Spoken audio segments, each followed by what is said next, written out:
And I am serious when I tell you it is very difficult for me to talk about Penn State with any kind of respect or admiration because I have none. But the reality is that we're in a situation, and all of a sudden my TV just turns on. Like it is sitting here next to me off. Dude, the Monty Ghost followed you, bro. The reality is Penn State is going after some pretty big names in the coaching search. Now, the reality also is that there is significant debate amongst college football executives about how good the Penn State job is. So, Jake, if I said to you, how good is the Penn State football job, what would your answer be? Well, I think it's one of the biggest jobs to come available in some time.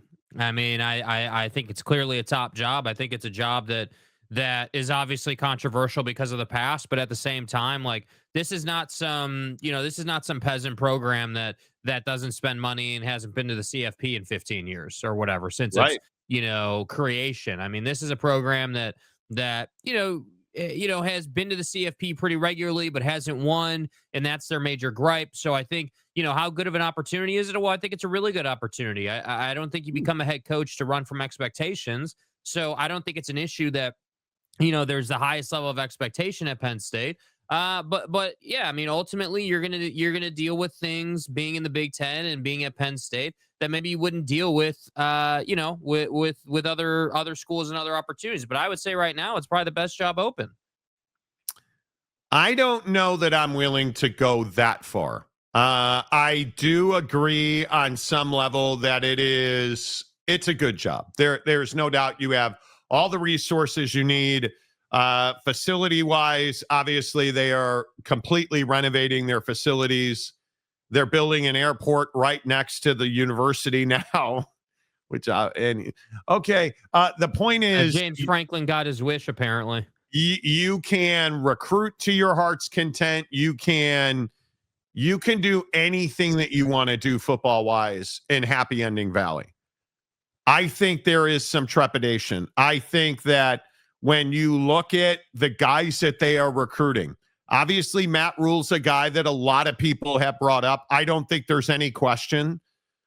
Jake, do you agree he's the number one? Like, what is your thought on Matt Rhule at Penn State? I guess. I mean, I understand why Penn State would obviously look at Matt Rhule, obviously the ties and the history and everything and his personal history and all that. But I think that Matt Rhule I just don't love Matt Rhule for that job overall. But that's just my opinion. I do think that he's right at the top of their stack. I do think, people perceive him as a top tier candidate, but I guess my struggle is that, like, we're hearing this smoke about they're going to go swinging at the biggest names in college football. That's what the tweet said, or the reporting said that I saw, that Penn State is after the biggest names and they're going to call everybody and, do basically what anybody would do if they had that level of opportunity. But I just think that for me, like, Matt Rhule would probably be my third or fourth option after I call all the guys that are probably going to say no, but I have to call anyway. Just to. Well, I think Matt Rhule builds programs, right? That's what Penn State needs. They don't have a quarterback. They're clearly not deep on defense, and they're not fast across the board. Matt Rhule has that. Matt Rhule knows how to get quarterbacks. Matt Rhule knows how to get depth, especially up front on his defense, and he loves guys that can burn.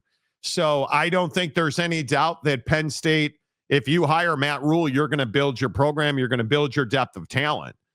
Now, are you going to win national championships? I don't know. I don't think we've ever seen Matt Rhule coach at a university that has the assets and resources that he would have at Penn State. Because I'm telling you now, as much as Matt Rhule raves about Nebraska, they don't have probably half the resources they have at Penn State. I came here for two reasons. I love the community here and wanted to live here, and I love it here. And I wanted to rebuild Nebraska football. And, Troy and I understand the steps that you need to take to make us Big Ten champions and national champions. This place is elite. And I want to be a great father, and I want to be a great college football coach. And so, I'm not gonna talk a lot about job openings when they come. This is maybe it's been a while here, but this is what happens when you win. I've dealt with it. We've won at Temple, and I dealt with it all the time. I've dealt with Baylor. I'm not going to talk about those things ever. I'm not going to talk about my contract here. I'm going to talk about the team. But I absolutely love it here, and I want us to continue to take the steps needed for us to turn this thing into a beast. And players all across the country want to come here. We have the best facilities. We have elite fans, and I'm just looking at the future. So. But again, I love that place. I love Pat. I love James Franklin. Sad that came to an end. I wish him the absolute best, but I'm really happy here and excited to get going this week on Minnesota. The exact right answer. Matt Rhule's going to interview for that job. You don't play linebacker, right he is, dude. Yeah, you don't play linebacker at Penn State. Get to a certain arc in your career, have an opportunity to be the head coach at Penn State, and then not take the phone call. My question is, what does Patrick Mahomes think about this? In support of your coach, Matt Rhule. Yeah. How have you seen him handle the last 48 hours? Obviously, you guys know that his name's attached to this other job that's suddenly open. How have you seen him handle it? I mean, it doesn't faze him at all. It's just people stirring stuff up and making things, bigger than it is. And I couldn't tell you he's as locked in as ever on this football game to get this win. So. I just had to make sure that everybody knew that that's our head ball coach, and he ain't going nowhere. He's staying right here. Yeah, I think that's cool. That's cool, Patrick Mahomes. But I think that Matt Rhule's going to interview for that job. And if you take an interview for a job, you're serious about taking it, at least in college football, right? And I think we can sit here and Steely, exactly right. Coach speak. He sounds gone or big ass raise at Nebraska. That's exactly right. Right? I mean, how do you not? Yeah. Patrick Mahomes mini me. Yeah, that's exactly right. I'm very happy here, but I could be happier in Happy Valley. Yeah, you could. Right? Rhule is a jumper. Some coaches are always moving to a bigger program and offers. Yeah. Maybe he is. Yeah. Right? I just think for me, part of it is that, Matt, his best days were at Baylor. His NFL days were obviously not great. And this idea that that he can get quarterbacks. I mean, yeah, he got Dylan Raiola, but do we really think that Dylan Raiola is a top talent or some great recruiting win? I've heard all the people saying that Dylan Raiola is a legacy guy and that he's got family there. It doesn't matter. Well, I wasn't even saying it from that standpoint. I'm just saying that it's not. I think it doesn't matter how good or bad Patrick Mahomes' light is today. It doesn't matter. He was a massive recruit who could have gone anywhere he wanted, and he went to Nebraska. I don't care why. Did you smash that 6-foot blonde? Oh, you did? Yeah. Do you care why? She was doing it as a favor and got a $10,000 check that you never knew about. Yeah, I don't care. Right? Yeah, I don't care. Okay, any concerns about his ability to develop a quarterback then, or his coaching staffs at that point? Just an extension of him, obviously. Certainly there's some of that. His defenses have been pretty good, right? I mean, yeah, and I think that's what he's known for. I guess what's hard is we don't know who's available outside. Like we're obviously, everyone and their mom is speculating that Rhule is like their top candidate and he's available. Which and I don't know disagree how he with. Wouldn't be. I don't know how he wouldn't be. Right? I mean, if we're having a real honest discussion about Penn State, how's Matt Rhule not the top of the list? Because by all accounts, you're not getting Stark, right? They're not. I don't think they call Kirby smart. He is the antithesis of who's going to end up in that job. Yeah. You look at you're not getting. Kalen DeBoer's not taking that job. He's not, right? You don't leave Alabama when you've got yourself a quarterback. You want to talk about developing a quarterback.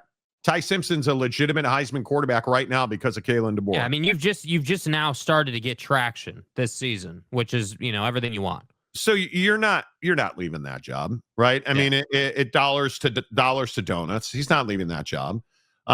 Is Dan Lanning leaving Oregon? I heard that today and I almost laughed because he's not leaving Oregon, not to go to Penn State. I think you are looking at Matt Rhule, and now the real shocker are some of the names who are not going to participate at Penn State. And I think one of those names is Dan Mullen. Out of his office yet, your name had come up as a possible replacement for Yahoo Sports. Yeah. How are you going to keep from this becoming I'll be here. distraction?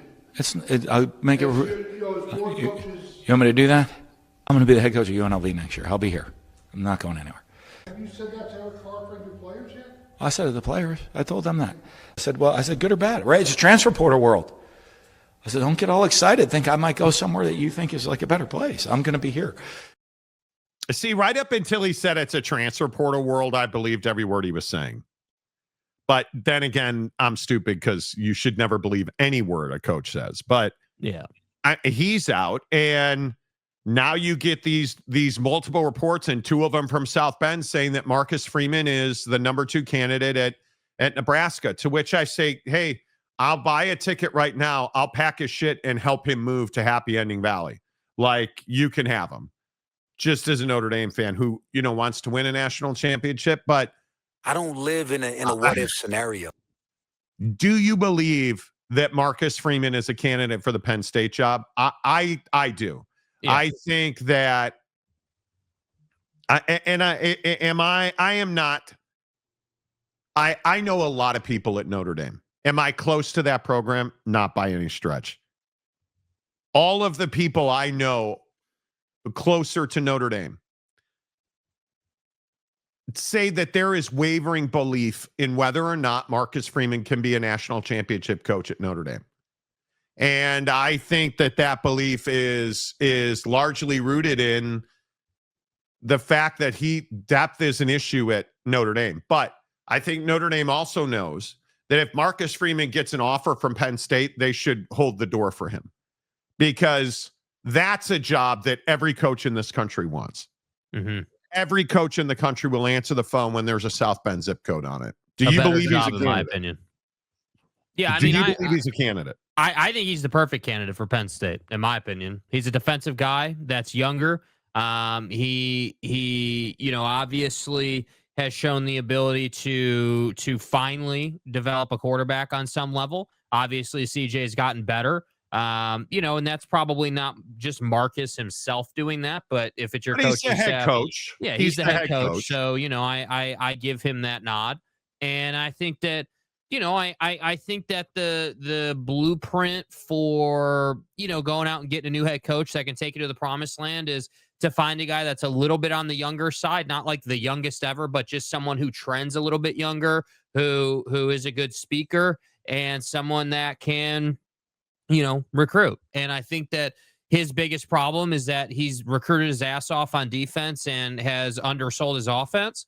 And I think he's probably starting to learn that lesson now that we're starting to see the offense come along a little bit, and we're starting to see that, like, hey, you can have all world safeties and linebackers in an all world defense scheme wise, but if you don't have skill position guys on offense that can make plays and go up and get the 50-50 ball, what good is it? And so I think he's starting to learn that lesson.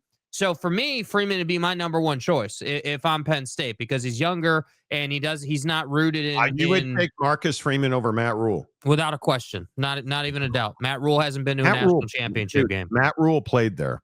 Matt Rhule, that doesn't matter for me, dude. That's not I understand, dude. I get it. You're not a Matt Rhule guy.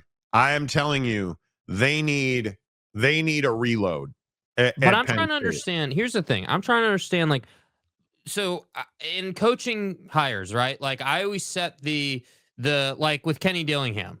Kenny going to ASU wasn't the reason they hired Kenny Dillingham. They hired him because he was younger. He was a shock to the system after what had just come through.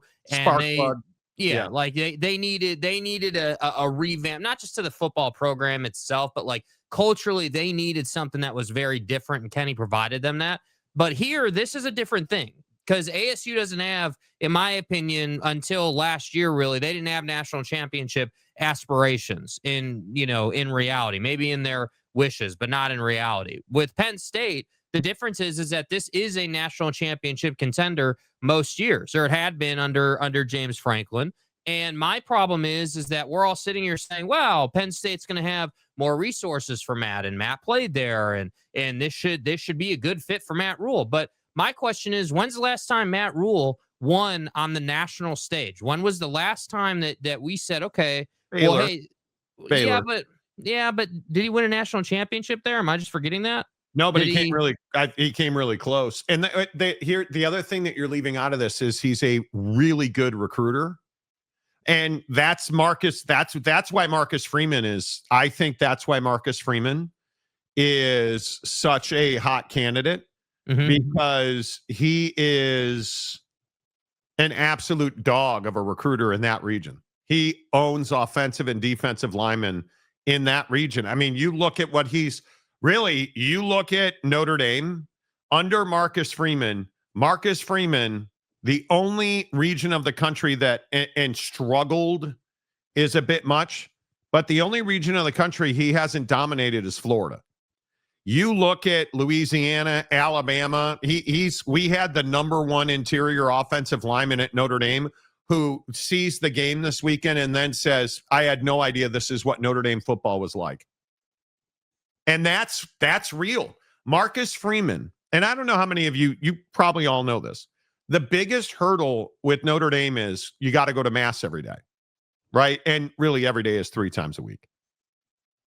And are you Catholic? Do you like, it's that stigma. But as soon as you can get a kid to come to campus, their closing rate is like 80%. Do you understand with 5-star recruits, when Marcus Freeman gets a 5-star recruit on campus, they essentially sign the piece of paper right there. He is a closer at Notre Dame. That's why, in my opinion, I don't think you're wrong that Marcus is number one. I think they're number one in 1A because they need somebody who can go in there and close. James Franklin is not a closer when it comes to recruiting because they know he can't win. But you look at Matt Rhule and you look at the if you guys don't follow recruiting, you're better for it. Really, it's a dirtbag's life. But you look at the headlines coming out of like Rivals reaching out to all of Nebraska's top recruits, and what did most of them say? Well, I'm just trying to figure out where he's going to go. I'm not going to Nebraska, or I'm not going with Matt Rhule. I'm going where Matt Rhule's going. Matt Rhule's a really good recruiter. And I think that's a big part of this. But the idea that Marcus would leave Notre Dame to go to Penn State, that's what I'm struggling with. And when you look at the Big Ten, and you look at where Marcus Freeman is, Penn State's a step down from Notre Dame. Why would Marcus Freeman leave Notre Dame to go to Penn State? That's the question I can't get answered. And if I look at where Matt Rhule is, Penn State is clearly a step up from Nebraska. With all due respect to Nebraska, because I think it's a fine program. There is no question that Penn State is a step up from Nebraska, and Matt Rhule is a guy that builds programs, recruits, has depth, and competes at some very lofty heights in college football. And you look at what did they finish number 2 at Baylor? Like what did he have? He had dominant talent, dominant players. He can do that at Penn State. And I think that's what makes him so dangerous. Because what does he have? Now, has Dylan Raiola developed? No. But I think when you look at Matt Rhule, and I'll go back to that, what was it, 2018, where he loses the Big 12 championship game to Oklahoma. Right? And 2019. And then they lose to Georgia in the Sugar Bowl. Yes. And you just start to understand all of the guys that he had recruited that year. And you start looking at guys like Charlie Brewer, who turned out not to be, but Charlie Brewer was everybody's All-American. right? And you look at his quarterbacks that year were Jerry Bohannon and Charlie Brewer. Like, he had 2 all-world, everybody wants him, could go play anywhere quarterbacks, right? And you start looking at the fact that he just had bros at Baylor, and you start looking now, he's got dudes at Nebraska. So I don't know. I think Matt Rhule's their all-in guy. I think Marcus Freeman's a smokescreen. I don't see him leaving Notre Dame to take that job. Yeah, and the problem is I just don't love, I don't know. I don't love it. Like, I still need to see it with Matt Rhule. I mean, I understand he had that 1 year where, you were 11-1, you won Big 12 Coach of the Year. But I guess what I feel like we're doing with Matt Rhule is we're saying, hey, like, because he played there and because he had a good, because again, I don't think that, like, I had to look it up myself, and I remember watching those Baylor teams, but I had to look it up myself. Hey, how far did he get? And so it's like, I think the popular narrative is like, hey, well, he had a great run at Baylor. He then left to go to the NFL, and then he comes back, and, now we're at Nebraska. And it's been, I would say, slightly underwhelming based on the hype. But wow, really? Yeah, I mean, what has he done? Like, I don't think he's done anything. 5-1. Yeah. He's 5-1. Yeah, but what do we do on the show? I mean, against who? Like, who are you 5-1 against this year? I feel like it's never good enough. And this is what I talked about yesterday. When is it ever good enough in college football? When you're definitively a powerhouse hire based on the performance you've had in your past roles. Yeah, I just think he is. You look at what he did at Temple. You look at the fact that I would remind you about Baylor that if memory serves, and I'm trying to look up their schedule right now, so forgive me if I get this wrong. He was at Baylor 3 years, and they won 1 game his first year. Mm-hmm. And then they won 10 or 11 games in his last year. Like, he builds programs, and you look at them this year. And again, I agree with you largely that their wins are Cincinnati, Akron, Houston Christian, Michigan State, and Maryland, and they lost to a really, really not good Michigan team. And that Michigan game was at home. But we'll find out with SC, and interestingly, they do go to Penn State. So I'm curious to see how people react to it if they do hire him. I mean, I would be really curious to see how people react to it. I think it's definitely going to be a mixed bag, and I definitely think that if you were to hire Matt Rhule, it would definitely be a very split conversation, and there would be a lot of yeah, for sure. I mean, I think that the guys that are no doubt about it hires are unavailable or are perceived to be unavailable. Maybe that changes in private conversations or something, but any of the candidates, the guys you were just naming, right? I mean, none of those guys are leaving their current posts, and Mike Elko's been thrown around. I'd probably have Rhule over Elko. I just, Elko's whatever. I mean, I like that's a middle of the road hire. Yeah. It's just an average hire. I'm telling you, Matt Rhule takes a scrap heap and he turns it into a gem. Like, and has Baylor been nearly even as competitive since Matt Rhule left? I would say they haven't been. Has you look at Temple's left for dead, obviously then he goes to the NFL, but if you look at what he's turned Nebraska into, I mean, you're looking at a guy again who I think won 5 games in his first year. He's won 5 games already. And I mean, obviously, what are we talking about? Bo Pelini? Like, you want to talk about underrated Nebraska coaches? Like, I look at guys like Matt Rhule, and I think he's doing things that are very difficult to do. But hear me out on their schedule here. So You got Minnesota, which I don't think is a cakewalk, being that that's a road game. Probably a game you should win, but that's probably not going to be a cakewalk. I would agree. Northwestern, you should beat Northwestern. Don't care what they did against Penn State. That team, was obviously defeated anyway. But then this run of USC, UCLA, and Penn State. Obviously, Penn State at that point is going to be playing with something to prove, I would guess, just after everything that's happened. And, I look at it and I say, okay, well, if you lose, let's say you lose all three of those, then how different is the narrative if you're, what would you be, 8-3 or whatever at that point?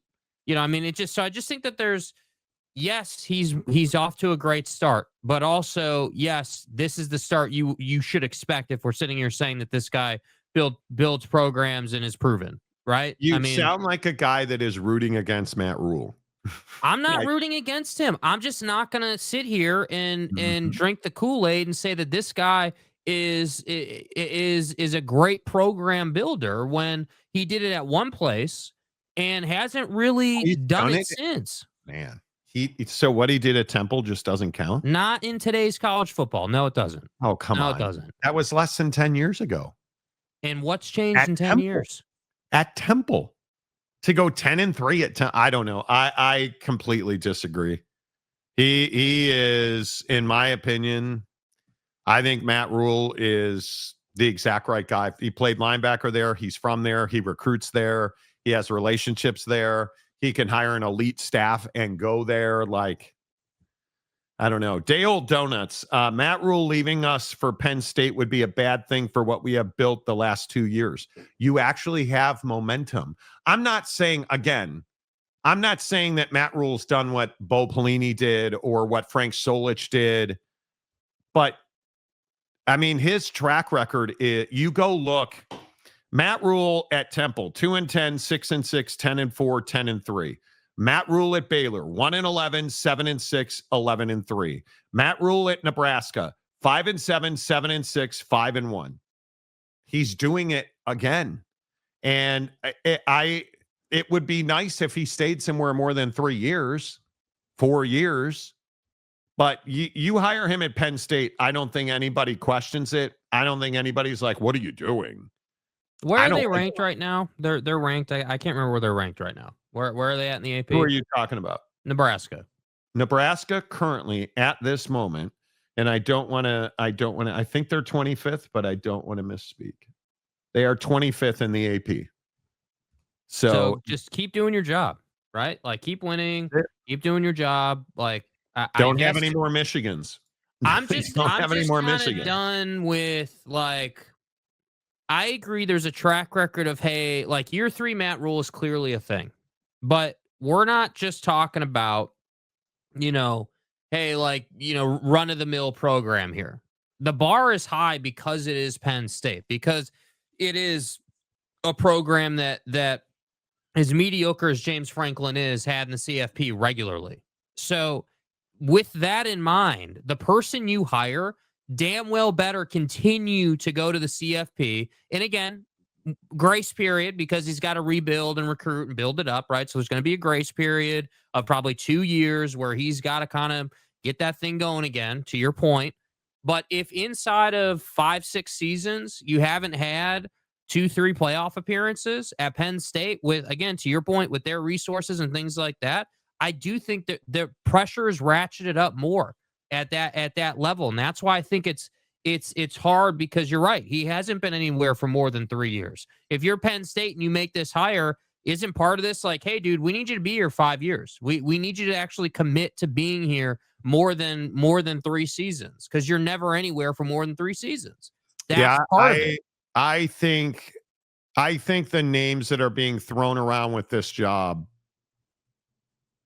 I think Matt Rhule's an outstanding coach. I think what he's done just taking time last night to really look into the depth of talent that he's built at Nebraska. And I think this coming class and this coming portal will only cement that. I think what he did at Baylor is unquestioned. I think what he did at Temple is unquestioned. I think Matt Rhule would be an outstanding hire, because you cannot take a risk with this hire. And I've heard all kind of story about Brian Kelly. I've heard all kind. Mike Elko is a really good one. I just don't.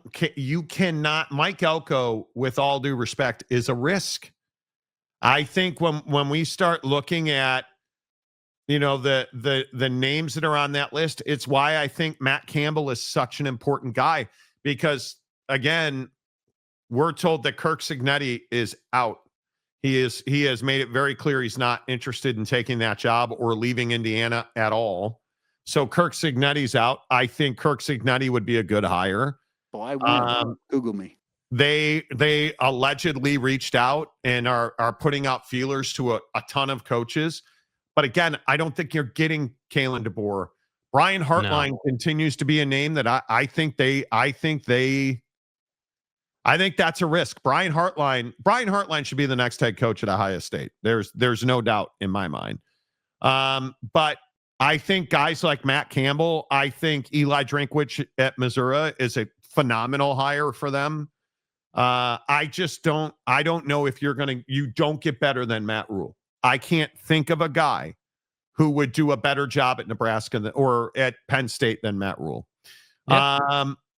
David Persons, what the hell happened? He didn't want to talk about it. You want to talk about a hire? I mean, they're packing Sonny Dykes' office at this point. Because this team is just hot ass. You cannot continue to sputter like TCU's sputtering. I am shocked. Why would Marcus Freeman want to take a lateral move like that to have to rebuild a program from scratch? I don't even think it's a lateral move. I think it's a big step down. But, wish you were me. Penn State has been in discussions every year for the college football playoff, but last year when it went to the 12 was the first time they were in. True, but they are under James. The problem is, and I will just continue to say this, Mike Norvell, I will just continue to say this, Marcus Freeman, we're in a time where there's too much money being spent for you to be an average-ass football coach. Mm-hmm. Again, I think it's why Matt Rhule is such a good candidate. He clearly builds programs. You need 6 double-digit win seasons under James Franklin, 1 CFP appearance. That's not good enough. And you did not win games. You just did not win games. Yeah, so that's what I'm saying. I'm not rooting against Matt. I'm just telling you how I feel about Matt. I mean, I definitely think he's the best candidate that's theoretically on the market, right? Like he's the best fit. Like he's, I don't think there's any doubt. So I'm just saying, like, if it wasn't Penn State, I don't think Matt Rhule would be on the market. I want to make that clear too. I don't think Matt Rule's out looking for a job. Yeah, it's Penn State, and I think that's an important distinction. They will hire Billy Napier as soon as he gets fired from Florida. That's hysterical. That's funny. The Chad Carter. No, bad Monty. Keep Brian Hartline's name out your goddamn mouth. Well, sorry to tell you. About my team. Sorry to tell you. They are going to call him. And I think Brian Hartline, look, if we're being honest, Brian Hartline should be the next head coach of Ohio State. Is that going to happen? Probably not. I mean, there's too many other jobs out there. And Ryan Day does not appear to me to be a guy that is looking to, I don't think he's a guy that's going to retire anytime soon. No, right? It's his prime. Why would you? Mission forward for $5. Look up Chesney. He followed Cignetti at JMU and has Cignetti-like resume. And if I have to look him up, Penn State's not hiring him. The Chad Carter, $5 towards changing Brian Hartline's phone number so no one gets any ideas. And again, why is Brian Hartline such a good candidate at Ohio State? Well, because he played there. He is Ohio State. Right? He is Ohio State. So is Matt Rhule at Penn State. And I think that stuff matters. Phenomenal Hebrew. I wish Penn State will make calls to Tulane John Summerall. Can you make that higher? No. And I think this is the other thing that I hope people understand. This isn't a time to experiment with cool candidate guy. Not that that's what you're saying, but you need somebody like Marcus Freeman works because he went to the championship game last year. You can sell that. What I don't think you can sell is the fact that they're not deep and he doesn't have a quarterback. Right? And he went and got a guy that should have gone to Michigan. Now, CJ's worked out exceptionally well. So I don't know. I think Marcus comes with some fleas. Honestly, no question. And I definitely think that there's a lot of like, hey, you can't. There's only a certain kind of guy that's a fit for this job. I mean, you can't be out here, picking from the G5. I mean, that's just not gonna work. And I also think that there's, again, the Penn State job is not like there's been drama in the Big Ten with Penn State, right? Obviously, and I think that also plays a role. It's not the whole story, but it's definitely a chunk of the story. So, I mean, there's gonna have to be a happy marriage between them and the candidate, whoever they wind up getting, in a mutual understanding of like, hey, James Franklin was here 10 years and we're not looking for a cup of coffee, right? We're looking for someone that will build the program and will be here in the long term and will win national championships. I mean, that is the expectation. Jimmy Otson. Deshaun Foster is UCLA. Yeah, with zero coaching experience, zero recruiting experience, zero staff building experience. Right? That, like, to me, that is such a different conversation. That was a terrible hire. Yeah. And not because he failed. I think we said that at the time they hired him. There are several coaches going to be available. Luke Fickell and Hugh Freeze are on the chopping block, right? But again, they're not a fit. Are you hiring Hugh Freeze at Penn State? That I don't see. So Brandon Butler, how many Blue Bloods are going to have an opening at the end of the season? Oh, I think it's going to be significant. I think you look in, and again, I always get chopped when I say this. I think Ole Miss is going to be open because he's going to get a job offer, Lane Kiffin. I think there is a better than average chance that LSU is open. I think it's going to be very interesting. Because he's a candidate at every major university. Yeah. What are you? And again, take how much I hate Joe Paterno and his entire existence out of it. He's got no class. Are you telling me that Notre Dame's a step up or a step down from Penn State? Notre Dame's a step up. Penn State's rungs below Notre Dame. I think Penn State's rungs below LSU. But Brian Kelly, you want to ride Matt Rhule for being disappointing or not enthusiastic at Nebraska? What the fuck is Brian Kelly at LSU? Underwhelming.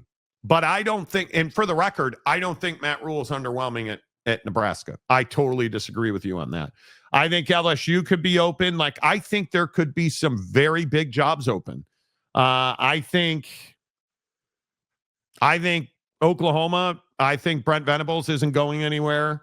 I look at like Eli Drinkwitz being a candidate. I think Missouri is a huge job. That is a good football program. Are they capable of winning the SEC? I mean, in a vacuum, they are. 1 year, sure. On the regular, probably not. Right? USC, is USC going to be open? That's a marquee job. Like, I just think there's a lot of openings that are going to happen. I think you could have. Now, what's a blue blood and what's not? I think you could have as many as 5 jobs in the current top 25 open at a minimum. And if we really start fishing and you go up and down, like you look at the Big 12, I mean, I think there is no question that Scott Satterfield's probably helped himself a lot at Cincinnati, going 5-1. He's got to finish strong, or I think he's out. I think Kyle Whittingham could retire at Utah, but then again, you have a coach in waiting under contract at Morgan Scalley. I think Dave Aranda's in real trouble. Matt Campbell, I think, is not going to get fired, but he's going to get multiple phone calls. Leipold, Chris Kleiman, I mean, Sonny Dykes. You know that Oak State's open. I mean, that's 9 jobs. The jobs that will not be open, Texas Tech, BYU, Arizona State certainly will not be open. I would think Colorado will not be open unless Deion retires for health reasons. And West Virginia. Every other job is on the table, including Houston. Right? So we're not like, and I know that that's probably not the most popular thing anybody's said, but I'm telling you right now, this is by no means a gimme. And I hope people understand. I think when you have gravitational jobs open, what if Lincoln Riley gets fired at USC? That's one of the premier jobs in college football. If they're who are you even calling? Who are you not calling? Garrett Riley. You're not calling Garrett Riley. I'd agree with that. Man, YouTube makes me crazy. I am sitting here trying to get the YouTube studio to work for me, and it just keeps erroring out. And we'll see. Like, that's annoying. It is annoying. YouTube is great. But today I had to do we put a bunch of metadata in the back end of YouTube. Had to do it 3 times today. Had to quite literally. We have to go in and set the monetization stuff and the keywords. Had to do it 3 times today.